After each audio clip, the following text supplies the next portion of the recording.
Muy buenos días, queridos hermanos, amigos, familia de la fe que nos siguen por este medio. Les saludo a todos ustedes con la paz del Señor. Siempre agradecidos con Dios por la bendición que tenemos de poder llegar con estos mensajitos pequeños, pero que tratamos de ser lo más directos y prácticos a efecto de guiar nuestras vidas, tanto a quienes somos y estamos en los caminos, como una exhortación, una invitación también a quienes no están y quizás algún ratito por esas curiosidades de llega este video, mírelo, escúchelo, asimílelo y vea si es que toma la decisión más importante de la vida, que es seguirle al Señor, ¿no? Que es conocer de Dios y vivir para Dios.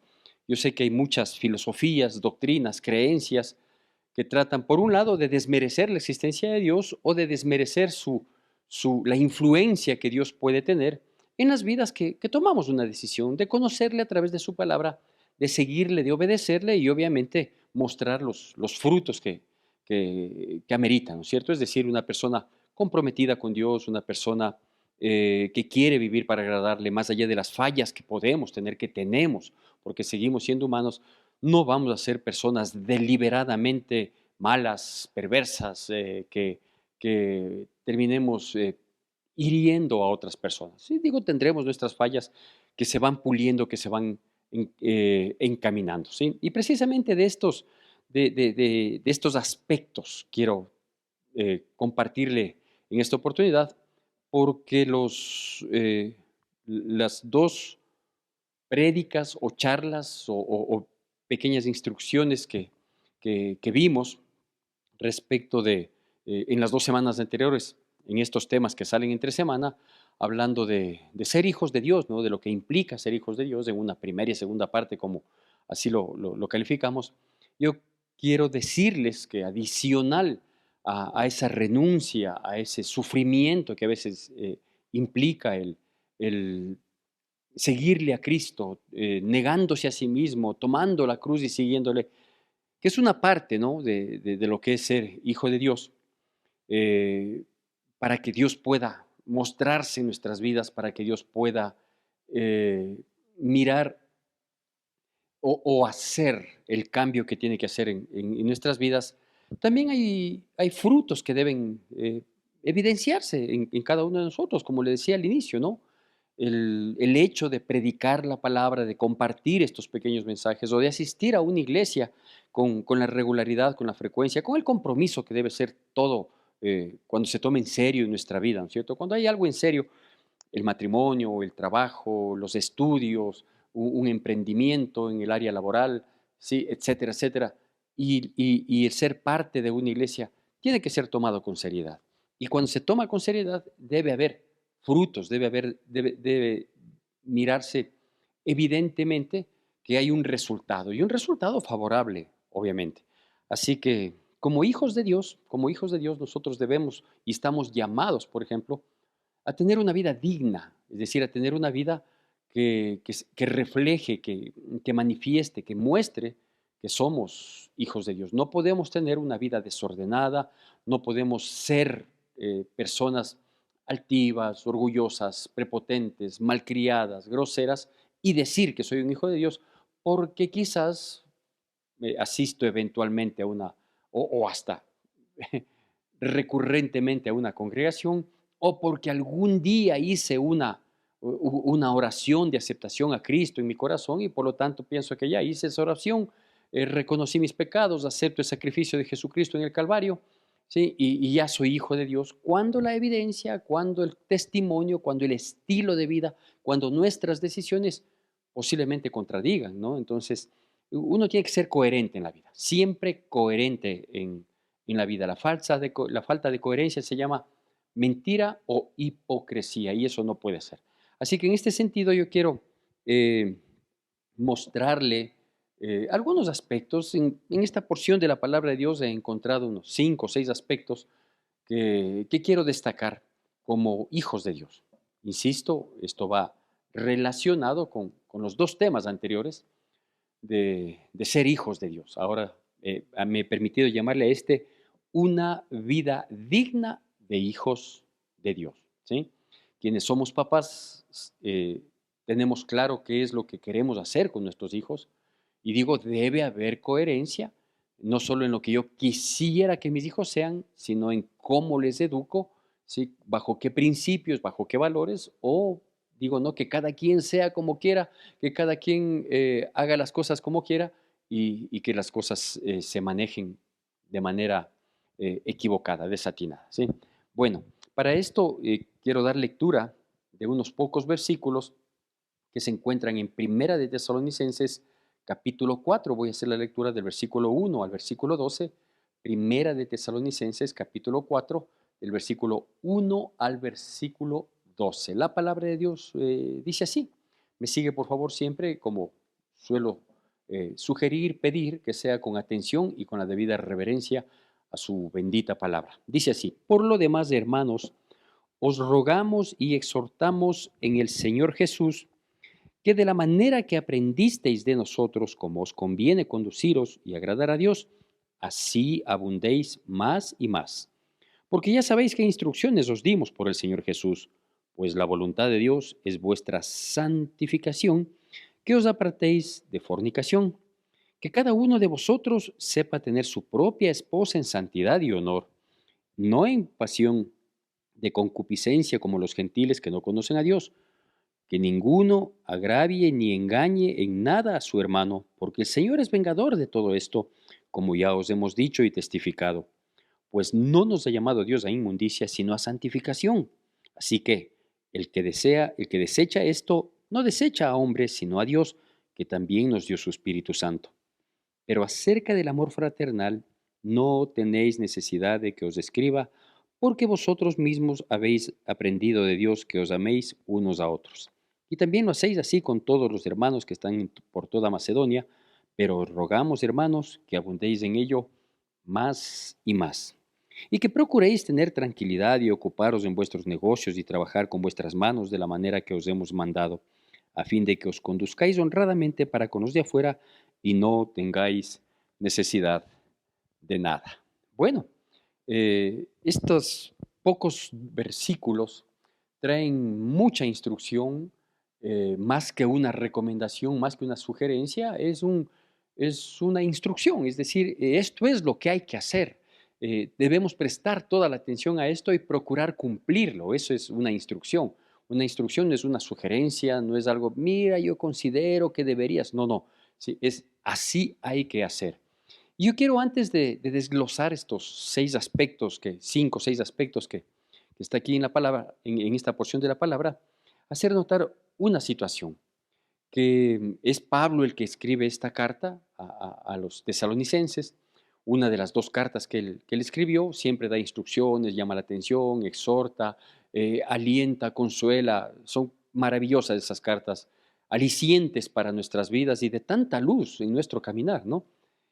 Y Pablo habla, digo, lo que quiero destacar primero es que Pablo habla diciéndoles qué deben hacer, cómo deben manejarse, ¿sí?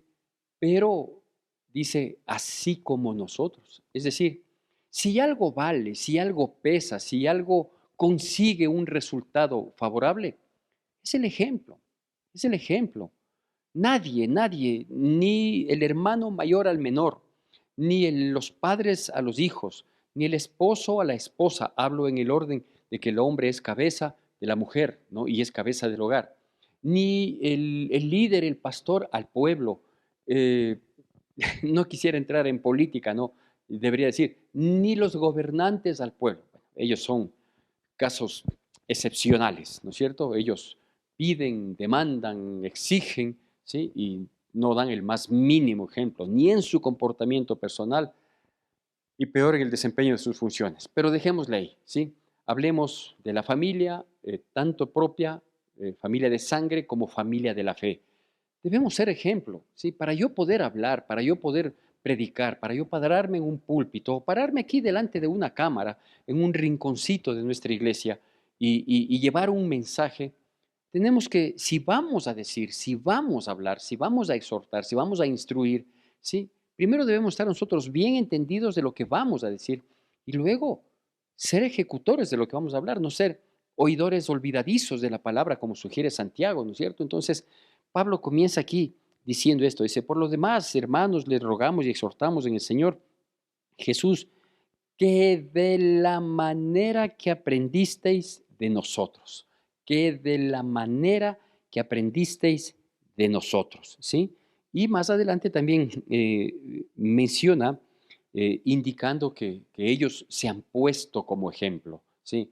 De trabajo, etcétera, etcétera. Bueno, ¿qué cosas nos dice aquí esta pequeña porción de la palabra de Dios que hemos tomado como referencia para tener una vida digna de hijos de Dios? ¿Sí? Nos exhorta y dice que por favor tratemos en la medida de lo posible y en todos los aspectos de nuestra vida tener una vida agradable a Dios. Dice, hay que ver qué es lo que conviene en nuestro accionar, en nuestras decisiones, en nuestras reacciones, pero que todas estas vivencias, que todas estas eh, situaciones cotidianas de vida, ¿sí? Sean agradables a Dios.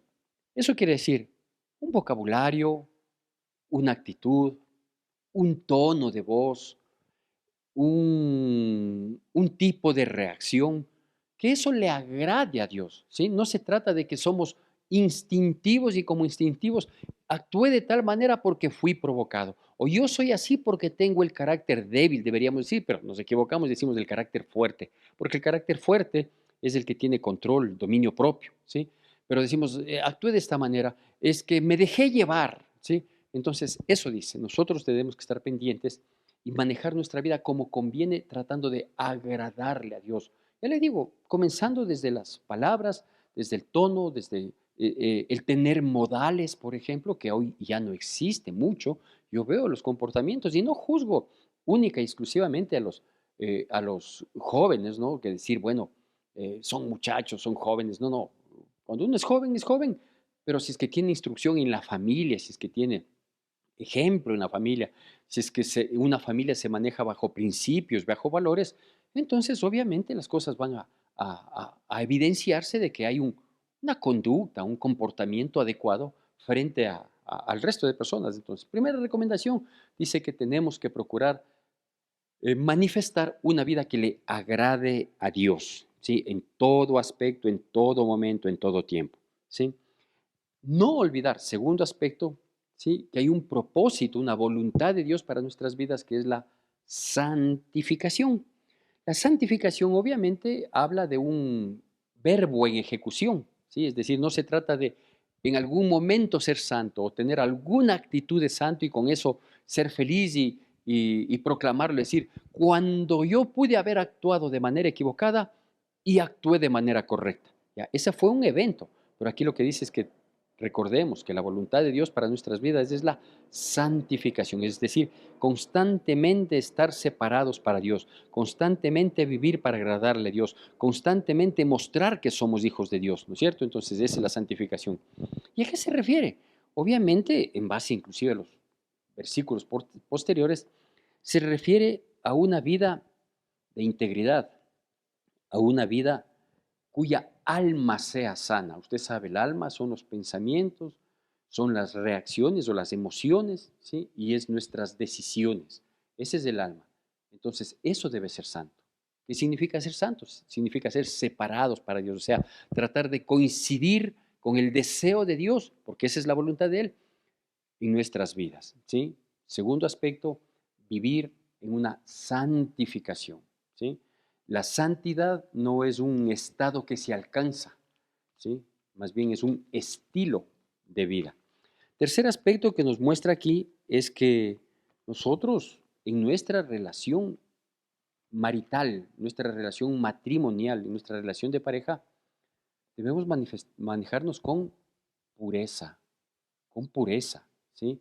No, nos advierte ahí, dice, no como los que no conocen a Dios y que obviamente se manejan eh, sin parámetros, sin límites, ¿no es cierto? Dice, no, por favor, que cada uno sepa tener a su esposa en santidad y honor, ¿sí? Entonces hay que tomar en consideración esto, que en nuestra relación de pareja, hasta para que eso incida, hasta para que eso vean, hasta para que eso repercuta, para que eso influencie en nuestros hijos y ellos puedan, por ejemplo, los varoncitos, saber tratar a una mujer, aunque no tengan hermanas mujeres. ¿Por qué?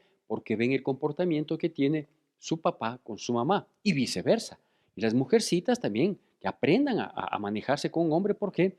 Porque ven el comportamiento que tiene su mamá con su papá. En la intimidad también debe haber pureza, debe haber integridad. No es que como es solo nuestra intimidad, es lo propio, es lo nuestro, entonces todo vale. No, no es así. El mundo perverso, malvado, inmoral, dice todo vale. Pero nosotros no somos parte de este mundo. Vivimos en este mundo, pero vivimos en santificación, es decir, apartados del mundo y cercanos a Dios. Así que el tercer aspecto es la pureza. La pureza en la relación matrimonial, que digo, va a repercutir en una pureza, en una integridad en la relación de familia y obviamente vamos a ser luz, vamos a ser diferentes, vamos a marcar esa diferencia en el mundo, ¿sí? No tiene que, no tenemos que manchar nuestro lecho, ¿sí? No tenemos que manchar nuestra sublime relación de intimidad con cosas mundanas, con cosas que no aprovechan. Cuarto aspecto es no debemos causar daño, ni agravio, ni ofender a nadie, ni a la familia propia, ni a la familia en la fe, ni a nadie en el mundo. ¿Sí? Entonces no se trata de que dentro de la iglesia, con los hermanitos, con las hermanitas, soy una persona súper buena gente, yo no ofendo ni de palabra ni de obra, no le perjudico a nadie, ¿no?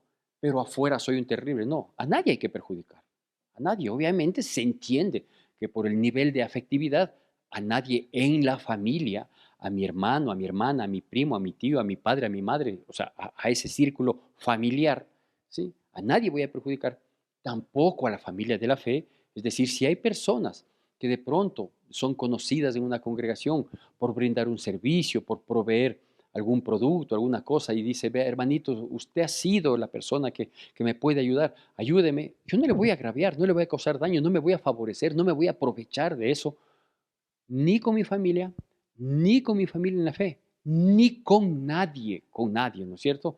Porque ese es un testimonio de vida de que Dios podemos hablar si perjudicamos, si hacemos daño, si nos aprovechamos de las circunstancias. Y tampoco, no solo que no evidenciamos la presencia de Dios en nuestras vidas como hijos de Dios, sino que Dios no nos va a respaldar si que tenemos una actitud de esa manera.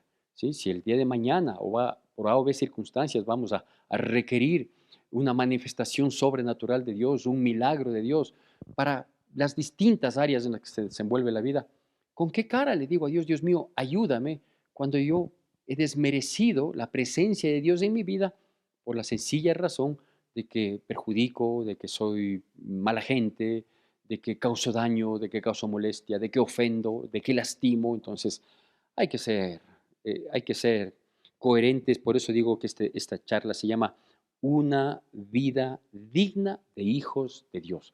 Que cuando nos vean y miren nuestro proceder, primero llamemos la atención por lo diferentes que somos al resto, a la mayoría, y la otra, que seamos orgullosos, ¿no? Y decir, es que yo soy hijo de Dios, es que yo vivo para agradarle a Dios. Si yo no vivo para caer bien a todo mundo, ¿sí? Porque ni Jesús, siendo Jesús, fue aceptado por todo el mundo, ¿sí? Pero él hizo lo que su padre le dijo que hiciera. Él no vino a hacer otra cosa que la voluntad del Padre acá. Y nosotros igual, como hijos de Dios, ¿sí? También debemos tratar de hacer la voluntad de Dios, que va a contrariar, que vamos a chocar, que vamos a no calzar en el mundo. Claro que eso va a suceder. Eso está dicho, está advertido. Y no es que eso eh, nos entristezca, todo lo contrario, nos enorgullece, nos satisface y nos complace. Así que no causar daño ni perjuicio al prójimo, a todos, ¿sí? El quinto aspecto es que nos sugiere, y parecería a nivel de familia propia, a nivel de familia de la fe, de la congregación, parecería que está por demás decir esto, ¿no? Que exista entre nosotros el amor fraternal y que nos pide que abundemos en ese amor. O sea, si ya hay ese amor, que por favor, no solo no lo descuidemos, sino abundemos, ¿no? ¿Por qué Pablo sugerirá esto? Dice que admira inclusive que han podido mantener esa actitud de amor fraternal extendido más allá de sus límites, ¿no? Dice con los de Macedonia. Entonces, ¿por qué será que Pablo recomienda esto? Porque el amor, ¿sí? sea el fraternal, sea el sentimental, sea el romántico, sea cualquiera, ¿sí? El filial, en fin. El amor debe tener dos aspectos importantes. El primero, la base del amor es el respeto. La base del amor es el respeto, ¿sí? Y el segundo es que esa relación de amor que nos pide tener, que nos amemos unos a otros, ¿qué implica? Respeto, ayuda, colaboración, solidaridad, comprensión, tener misericordia unos con otros. Todo eso implica el amor, ¿no? Digo, la primero es la base, es el respeto. Y lo segundo es que ese amor hay que cultivarlo, o sea, hay que permanecerlo vigente, porque puede ser que yo hoy tengo mucho amor por un grupo de personas o tengo mucho amor por ciertas personas, ¿sí? O siento mucho amor por familiares, ¿sí? Y a la vuelta de la esquina se desvanece.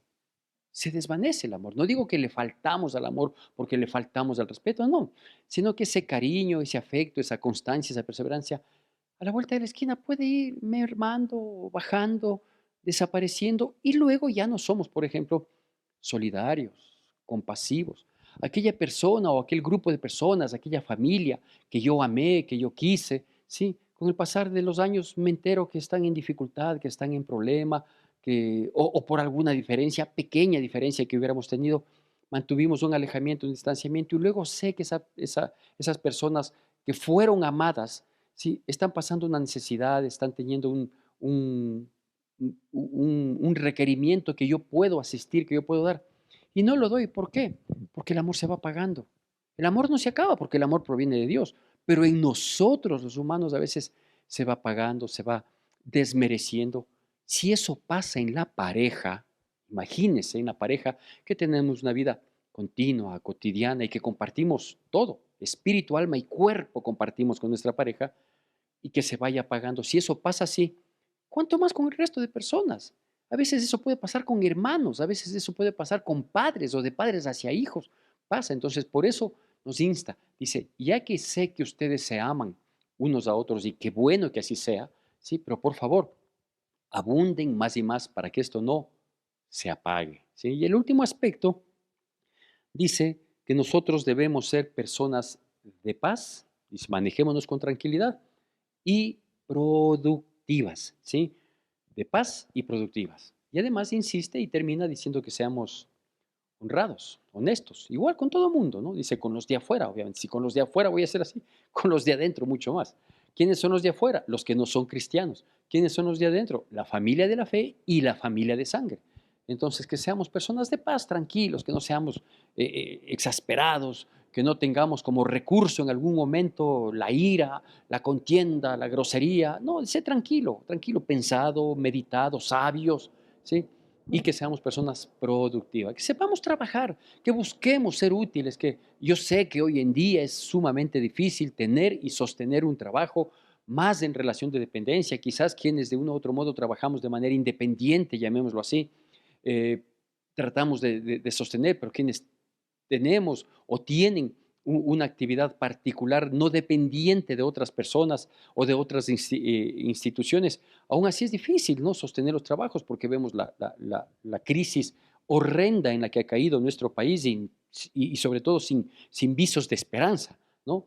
Pero si es que confiamos en Dios, Dios puede bendecir, darnos creatividad o sostenernos, sustentarnos en una actividad productiva que permita llevar un pan digno a nuestros hogares, ¿sí? Entonces, pero nos pide que nos manejemos con tranquilidad y que tratemos de ser productivos, no ambiciosos de un enriquecimiento rápido, menos ilícito, que Dios nos guarde, ¿no es cierto? Pero sí, que seamos personas tranquilas, que seamos personas organizadas, porque cuando uno es organizado, uno goza de esa tranquilidad. Cuando uno es desorganizado es cuando las cosas se ven un poco complicadas.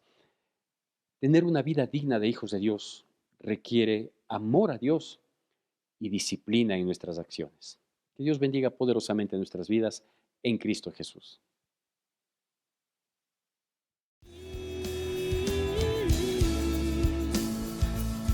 Qué gracias quiero darte, Señor,